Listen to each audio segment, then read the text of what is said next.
अस्सलाम वालेकुम। एक शख्स को सज़ाए मौत हो गई। उससे पूछा गया कि ज़िंदगी की आखिरी आरज़ू क्या है। उसने कहा, मैं हारून रशीद बादशाह वक्त से मिलना चाहता हूँ। आरज़ू पूरी कर दी गई। कैदी जब दरबार में दाखिल हुआ तो उसने बुलंद आवाज़ में कहा, अस्सलाम वालेकुम। बादशाह तख्त पर बैठा था। उसने कहा, वालेकुम सलाम। बादशाह ने कहा, कोई बात? उसने कहा कि नहीं, मेरा काम हो गया। जल्लाद आए, उसको कत्ल करने लगे। उसने कहा, आप मुझे कत्ल नहीं कर सकते। उन्होंने कहा, क्यों? मुजरिम ने कहा, बादशाह ने मुझे सलामती की ज़मानत दी है। बादशाह ने कहा, मैंने कब दी है? कैदी ने कहा, अभी तो आपने वालेकुम सलाम नहीं कहा। बादशाह मुस्कुरा पड़ा और कहा, उसे आज़ाद कर दो।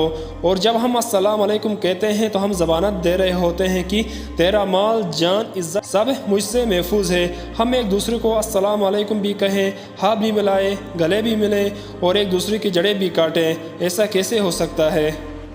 दोस्तों, अगर आप लोगों को ये वीडियो पसंद आए प्लीज़ मेरे चैनल को सब्सक्राइब करें और वीडियो को लाइक ज़रूर करें। शुक्रिया।